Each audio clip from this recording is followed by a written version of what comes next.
Qu'as-tu donc donné à mon enfant ?» La scène était d'une intensité troublante. Sur l'écran de la petite caméra domestique installée dans le salon de notre maison à Londres, mon fils, Max, était là. Il était assis, figé devant un paquet de biscuits et un verre de jus de fruits, baigné par la seule lueur de la télévision. Il n'avait que 6 ans, l'âge où il devrait courir et sauter, mais son dos était légèrement courbé, sans sourire ni son. Je fus pétrifié sur place, ma main pressée contre ma poitrine. Étais-je une si mauvaise mère pour lui avoir donné si peu de mon temps? Mon éducation était-elle à revoir? Les larmes de regret et ces questions me déchiraient le cœur. Je travaillais dans un bistrot réputé, avec des horaires irréguliers, alternant jour et nuit. Je me sentais constamment coupable de perdre du temps avec mon fils à cause de mon travail. « Maman, tu ne joueras pas avec moi aujourd'hui non plus ?» La petite voix de Max me faisait plus mal que tout. Mon mari, Andrew, était toujours occupé, même à la maison, souvent devant son ordinateur pour des réunions ou des rapports, négligeant lui aussi Max. Face à sa demande de jouer, il répondait toujours par un « Désolé, je ne peux pas maintenant ». C'était le quotidien. Nous avions besoin de quelqu'un qui pourrait préparer ses repas, jouer avec lui et établir une routine. Pas seulement une présence pour occuper le temps, mais quelqu'un qui veillerait sur la croissance de Max. C'est dans cette urgence que nous avions décidé de chercher une nounou. Peu de temps après, 2 candidates se présentaient. L'une, Laura, était jeune, enjouée et parlait un anglais parfait. L'autre était Madame Dubois, qui avait immigré de France il y a 10 ans. Son sourire était doux, sa voix posée, et elle me laissait une impression profonde. Cependant, elle parlait lentement et cherchait ses mots en anglais. J'avais hésité lors de l'entretien, être que pour le développement linguistique de Max, il valait mieux quelqu'un de parfaitement bilingue. Andrew, semblant lire mon hésitation, avait dit « Pour le bien de Max, quelqu'un qui parle bien l'anglais serait plus approprié. » J'avais acquiescé, convaincu que c'était la bonne décision. Pourtant, nous étions loin de nous douter que ce choix nous mènerait à de graves ennuis. Nous avions choisi Laura comme nounou. Dès qu'elle ouvrit la porte, un éclatant « Hello » résonna. Son sourire éclatant m'avait immédiatement rassuré. Devant sa présentation en anglais courant, mes doutes s'étaient vite dissipés. Le premier soir, Laura m'envoya un message avec une photo de Max. « C'est un garçon charmant, nous nous sommes bien amusés. » Un soupir de soulagement m'échappa, même si un léger malaise persistait. Le salon en arrière-plan était étrangement ordonné, comme une salle d'exposition. Les jouets de Max avaient-ils été rangés? Je me dis que je m'inquiétais pour rien. Cependant, le malaise devint tangible au fil des jours. Au petit déjeuner, face au pain grillé et aux œufs que j'avais préparés, Max secoua la tête. « Non, je veux des biscuits. » Ce refus soudain était un choc. L'enfant qui mangeait tout ce qu'on lui donnait ne voulait plus que des sucreries. Ce soir-là, en entrant dans le salon, je le trouvais de nouveau rangé de manière artificielle. Max était recroquevillé sur le canapé devant la télévision. « Qu'as-tu fait aujourd'hui ?» demandai-je. Il répondit d'une faible voix. « Je ne sais plus. Mon instinct de mère m'avertissait que quelque chose n'allait pas. J'en parlais à Andrew. Les goûts des enfants changent. Il est peu, être juste fatigué, répondit-il, mais je ne pouvais l'accepter. Ma conviction devint plus forte une nuit. Rentrant du travail, je trouvai une grande quantité d'emballage de biscuits dans la poubelle de la cuisine. Était-ce là son repas? Une sueur froide me parcourut. Qu'y avait-il derrière le sourire éclatant de cette Laura? L'incertitude me pesait. Si cela continuait, que deviendrait Max? La peur et l'anxiété montaient. L'alarme retentissait en moi. Finalement, un soir, je pris ma décision. Je ne pouvais plus ignorer mon intuition. La caméra domestique installée dans un coin du salon était le seul indice pour comprendre le changement de Max. « Regardons l'enregistrement », dis-je. Andrew laissa échapper son agacement. « Tu doutes à ce point? Mais c'est vrai que c'est étrange. » Nous échangeâmes un regard et ouvrîmes l'ordinateur portable. À l'instant où je pressais play, la scène me coupa le souffle. Dans la salle à manger, à l'heure du déjeuner, Max était assis sur sa chaise, devant un paquet de biscuits et du jus de fruits. Laura était à côté, souriante. « Bon garçon, good boy », cria-t-elle. Mon cœur se serra. Non, ce n'était pas vrai. Mon cœur battait la chamade, mes mains tremblaient. L'image continuait. Max tendit la main vers ses blocs. Laura les retira et les posa sur une étagère. Pas de jeu aujourd'hui, ça va mettre du désordre. Elle alluma la télévision et lui tendit la télécommande. Max marmonna doucement. « La cuisine de maman », Laura rit. « La cuisine de maman est dégoûtante, n'est-ce pas? Mange plutôt ça. » À cet instant, les larmes coulaient. « Qu'est-ce que tu racontes ?» Je voyais le poing d'Andrew se serrer à côté de moi. Sur l'écran, Max fixait la télévision, sans expression. Il ne riait plus aux éclats, ne courait plus partout. Son petit corps était assis en silence, comme puni. Je serrais les dents. « Ce n'est pas de la garde, c'est de la négligence », dit Andrew, sa voix tremblante. « Ça suffit, dis-je, catégorique. » Andrew hocha la tête, les traits tirés. « Il faut que ça s'arrête demain. » Cette nuit-là, je n'ai presque pas dormi. L'image du dos recroquevillé de Max me revenait sans cesse. Mon cœur me faisait mal à chaque fois que j'y pensais. Les larmes coulaient sans pouvoir les arrêter. Le lendemain matin, Andrew et moi étions assis côte à côte dans le salon, le cœur partagé entre la colère et l'anxiété, la respiration courte. Peu après, la sonnette retentit. Laura entra avec son sourire habituel. « Bonjour, good morning !» La voix d'Andrew était grave et froide. « Asseyez-vous. » Le visage de Laura s'assombrit un instant, mais elle afficha vite un faux sourire et s'assit. De mes mains tremblantes, j'ouvris l'ordinateur portable et lançai l'enregistrement. À l'écran s'affichait clairement Max devant les biscuits et Laura disant que ma cuisine était dégoûtante. Qu'est-ce que ça veut dire ? Ma voix tremblait d'une colère incontrôlable. Laura haussa les épaules et sourit avec désinvolture. Quel est le problème ? Si l'enfant est calme, vous avez aussi la paix, non ? Ces paroles irresponsables me soulevèrent le cœur. Vous gavez Max de sucreries et vous l'empêchez même de jouer. Pensez-vous vraiment que ce soit prendre soin d'un enfant ? Andrew frappa la table de son poing. C'est de la négligence. Sa voix était pleine d'une colère sourde. Même Laura perdit son sourire, mais se mit vite en colère et haussa le ton. Si vous n'êtes pas content, vous n'avez qu'à vous occuper de votre enfant vous-même. C'est parce que vous êtes trop occupé que je vous rends service. À cet instant, je compris que cette personne n'avait jamais eu l'intention de travailler pour le bien de Max. La colère bouillonnait en moi. « Veuillez partir immédiatement. Maintenant, » lui dis-je clairement.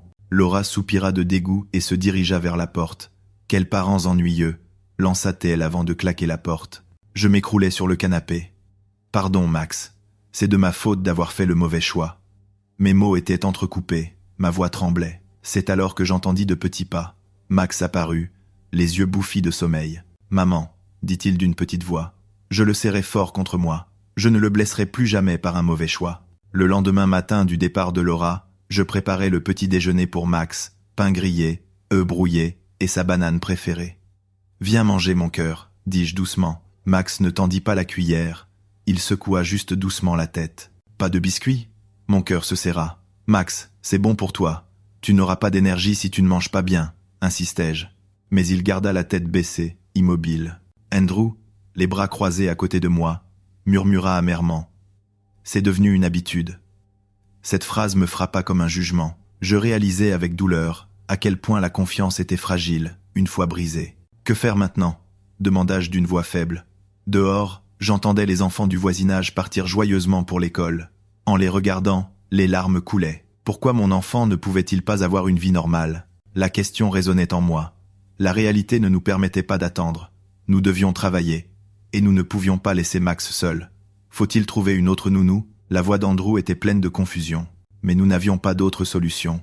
Et si c'est encore quelqu'un comme elle ? Je me mordis la lèvre, me retenant de parler. Un vide immense et une blessure profonde hantaient notre foyer. Nous avions soif de quelqu'un de confiance. Mais nous avions perdu le courage de croire. Nous étions loin de nous douter que Madame Dubois, la Française rencontrée une seule fois à l'entretien, allait changer l'avenir de notre famille. Dans les jours qui suivirent le départ de Laura, Andrew et moi étions désemparés. Nous disions que nous ne pouvions plus faire confiance aux nounous, mais en réalité, nous ne pouvions pas nous occuper de Max tous les deux. Si je démissionnais, notre vie basculait. Mais accueillir quelqu'un d'autre nous terrifiait. Après plusieurs jours de lutte intérieure, le téléphone sonna un après-midi. C'était la responsable de l'agence. « Nous sommes sincèrement désolés pour votre mauvaise expérience. Si vous le souhaitez, nous aimerions vous présenter quelqu'un d'autre. » J'écoutais en silence, pleine de doutes. Madame Dubois, celle que vous avez rencontrée, elle est très expérimentée et de nombreuses familles lui ont déjà fait confiance. En entendant cela, je relevai la tête. Dubois. Je me rappelais clairement l'entretien. Son sourire doux, sa voix posée. Je l'avais trouvé honnête, mais l'avais écarté à cause de son anglais. « C'est encore possible maintenant ?» murmurai-je. Andrew, qui avait entendu la conversation, hocha doucement la tête. « Revoyons-la. Ça ne coûte rien d'en discuter. » Ces mots m'apportèrent un léger apaisement. Le lendemain, nous invitâmes Madame Dubois à revenir. Elle se tenait là, avec son aura calme habituelle. « Ravie de vous revoir », dit-elle doucement, un peu tendue, mais avec dignité. À cet instant, je ne ressentis pas une politesse de façade, mais une sollicitude sincère. « Nous sommes désolés de vous recontacter après vous avoir écarté, dis-je franchement. » Madame Dubois sourit. « S'il vous plaît, ne vous en faites pas. Vous avez pris votre décision en pensant avant tout à votre enfant. C'est le plus important. » Ces mots me touchèrent profondément, et mes yeux s'embuèrent. C'était une personne qui ne se préoccupait pas des formes, mais du cœur. Peut-être pouvais-je lui confier Max. Je pris une grande inspiration et acquiesçai. Une nouvelle lumière commença à éclairer notre maison. Le matin où Madame Dubois revint, craignant un nouvel échec à cause de l'expérience avec Laura, je m'inquiétais. Mais Madame Dubois ne paniqua pas. Elle s'assit calmement dans le salon. Elle ne manipula pas les jouets, ne parla pas fort. Elle observa simplement Max. « Pourquoi ne le faites-vous pas jouer ?» demandai-je, surprise. Car l'ancienne nounou commençait toujours un jeu immédiatement. Madame Dubois secoua doucement la tête et répondit calmement. « Il faut d'abord attendre. Un enfant ne s'ouvre pas immédiatement. Nous attendons qu'il se sente en sécurité et qu'il vienne vers nous. » J'étais stupéfaite par cette approche. Les nounous précédentes semblaient chercher l'efficacité, mais Madame Dubois, par l'attente, respectait le cœur de Max. Au bout d'un moment, Max remarqua sa présence. Il s'approcha prudemment et demanda doucement « Que faites-vous » Madame Dubois sourit et sortit une petite serviette en papier. C'est une fleur en papier. En France, nous la plions pour transmettre la délicatesse et le soin. Elle manipula ses doigts avec aisance, et la serviette se transforma en une fleur. Les yeux de Max s'illuminèrent. « Je veux faire ça !» J'en eus le souffle coupé. Max, si léthargique, qui ne regardait que la télévision, manifestait un intérêt de lui-même. Madame Dubois lui enseigna patiemment le pliage. Les petits doigts de Max tremblaient, concentrés. La première fleur était imparfaite, mais il sourit. « J'ai réussi !» J'en eus un pincement au cœur. Ce soir-là, Max dit doucement. « Maman, j'étais content aujourd'hui. Cela faisait si longtemps que je n'avais pas entendu sa voix si joyeuse. » Les larmes coulaient. Je sentais que Madame Dubois n'était pas un service formaliste, mais un soin sincère qui faisait fondre petit à petit le cœur de mon fils. Quelques jours passèrent. L'expression de Max s'adoucit peu à peu. Cependant, le plus grand défi restait la nourriture. Il réclamait toujours des sucreries et touchait à peine le pain et les œufs que je préparais. Un jour, Madame Dubois se dirigea vers la cuisine. « Et si on mangeait des fruits ensemble aujourd'hui ?» Elle sortit une pomme rouge. Max releva la tête. « Max, on va la laver ensemble, d'accord ?» Au moment où Madame Dubois la lui tendit, Max, confus, la prit dans ses petites mains et se dirigea vers le robinet. Il ouvrit l'eau et frotta la pomme des deux mains. Les gouttes d'eau luisaient, la peau rouge brillait. Madame Dubois le regarda et hocha doucement la tête. « Très bien lavée. Elle sera encore meilleure quand elle est bien propre. » Max revint, serrant la pomme qu'il avait lavée, l'examinant comme un trésor. Ses yeux brillaient d'une lumière nouvelle. Madame Dubois prit un couteau et coupa la pomme en petits morceaux sûrs, qu'elle disposa sur une petite assiette blanche. « Tiens, c'est la pomme que Max a lavée. Tu veux en manger un morceau ?» Max hésita, mais comme c'était sa pomme, il tendit naturellement la main et mit un petit morceau dans sa bouche. Instantanément, son visage s'illumina d'un sourire. « C'est doux !» En entendant sa voix, je me couvris la bouche des deux mains, mon cœur brûlant. Il a mangé, Max a mangé la pomme. Mes yeux s'embuèrent, les larmes montaient. Madame Dubois dit d'une voix calme. « Ce n'est pas la quantité qui compte, c'est le courage de cette première bouchée. C'est parce qu'il y a participé qu'il a manifesté de l'intérêt. » Je racontai à Andrew que Max avait mangé sa propre pomme. Son visage exprima la surprise, puis le sourire. « Ce n'est être qu'un petit pas, mais c'est un vrai changement. » À partir de cet instant, je commençais à comprendre que l'alimentation n'était pas seulement remplir l'estomac, mais était liée à l'épanouissement de l'âme. Depuis le jour où il mangea la pomme, l'expression de Max retrouva son éclat. Cette petite réussite, manger un fruit qu'il avait lavé lui-même, dénouait peu à peu le blocage de son cœur. Madame Dubois observa ce changement et prépara l'étape suivante. Un midi, elle se tenait dans la cuisine et souleva doucement le couvercle de la casserole. La vapeur s'éleva et l'arôme de beurre et d'herbe emplit la pièce. « Oh, ça sent bon !» Max ne put s'empêcher de s'exclamer, reniflant. « Nous allons préparer une mini-quiche ensemble », dit Madame Dubois. Elle mouilla ses mains et prit un peu de pâte. Elle la pinça délicatement du bout des doigts, insufflant de l'intention à chaque partie de la pâte. La mini-quiche est un plat familial réconfortant en France. Max regarda attentivement, puis dit doucement « Je veux faire ça aussi ». Madame Dubois sourit et plaça un petit bol de pâte devant lui. « Mouille un peu tes mains. Maintenant, pétris comme ça. » Max pétrit la pâte entre ses mains, son visage concentré. Ses petits doigts avaient du mal, et sa mini-quiche était maladroite. Malgré tout, il rit de joie. Il prit une bouchée de sa mini-quiche faite maison, et ses yeux s'illuminèrent. Délicieux. En entendant cela, les larmes me montèrent aux yeux. Max mangeait de la quiche. Une joie indescriptible explosa dans mon cœur. Il y a quelques semaines, mon fils ne voulait que des biscuits et du jus. Maintenant, il mangeait ce qu'il avait préparé lui-même. C'était la preuve que le quotidien perdu était revenu. Ce soir-là, je racontais à Andrew que Max avait mangé sa mini-quiche. Andrew écarquilla les yeux, puis sourit. Ce n'est qu'un peu de pâte, non? Je secouai la tête. Non, il ne fait pas qu'il mange. Il prend plaisir à faire lui-même. Après la réussite de la mini-quiche, Madame Dubois proposa une nouvelle idée quelques jours plus tard. Aujourd'hui, nous allons faire quelque chose de chaud, dit-elle. Elle se tenait dans la cuisine, sortant des légumes et de l'eau dans une casserole, chauffant doucement. Un arôme chaud et réconfortant emplit la pièce, celui d'un bouillon clair, étrangement nostalgique et apaisant. C'est un simple potage aux légumes. Dans les foyers français, il est souvent sur la table, expliqua Madame Dubois. Elle coupa les légumes en fines tranches, les ajoutant délicatement. La vapeur s'éleva, et une chaleur encore plus grande emplit la pièce. Andrew et moi échangeâmes un regard. Quel arôme apaisant! C'était un parfum enveloppant que l'on ressentait rarement dans la cuisine anglaise habituelle. Au début, Max regarda la casserole avec prudence, l'air méfiant. C'est une soupe verte. Madame Dubois sourit. La couleur est être particulière, mais ça réchauffe le cœur quand on la boit. Peu après, un petit bol de potage fut servi devant Max. La chaleur s'en dégageait doucement, et le léger parfum chatouilla son nez. Max le fixa, puis prit la cuillère, et but prudemment une gorgée. L'instant d'après, son expression changea. « C'est chaud », murmura-t-il, puis but naturellement 2 ou 3 autres gorgées. Voir cela me remplit de joie. Notre petit déjeuner était généralement composé de céréales et de jus. Le potage chaud n'était pas dans nos habitudes. Mais maintenant mon fils souriait, réchauffé par le potage. En français, on dit que le repas autour du potage est un moment de calme. Tant qu'il y a de la soupe sur la table, c'est un lieu rassurant, expliqua Madame Dubois. Ces mots résonnèrent en moi. Je réalisais une vérité évidente mais facile à oublier. Avec une soupe chaude sur la table, la conversation de la famille augmente et l'atmosphère s'adoucit. Le potage aux légumes ramenait la chaleur dans notre foyer. Quelques jours après, Madame Dubois proposa un nouveau défi. « Aujourd'hui, nous allons préparer un plat spécial, » dit-elle. Elle posa sur la table un morceau de pain frais, une petite quantité de fromage de chèvre artisanal et de la confiture. « Quoi? On mange du fromage comme ça ?»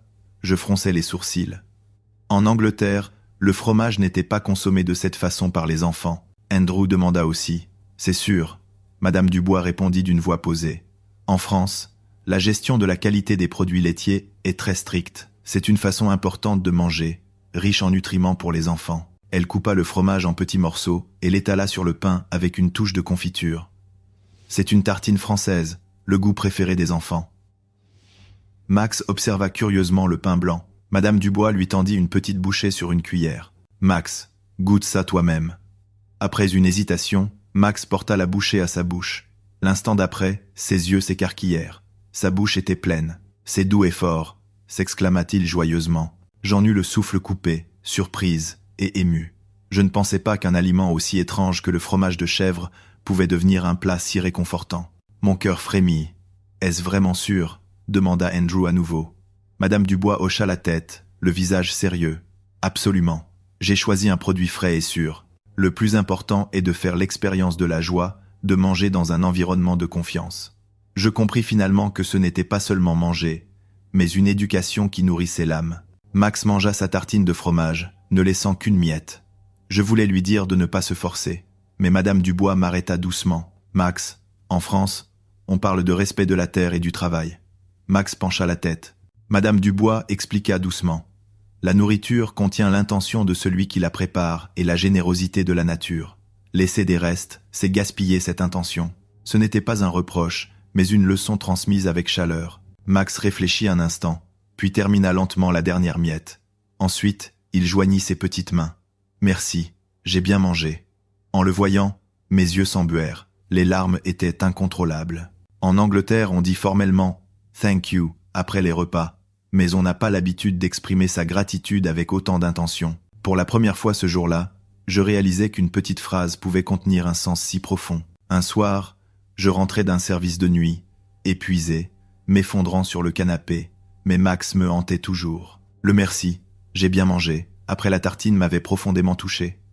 Pourtant, une anxiété persistait. Et si on vérifiait la caméra ? Suggéra Andrew doucement. J'hésitais. Je faisais confiance à Madame Dubois, mais le souvenir de la trahison me retenait toujours. D'accord, si tout va bien, je serai rassuré. L'écran de l'ordinateur portable s'ouvrit et l'image commença. La scène était celle de la chambre.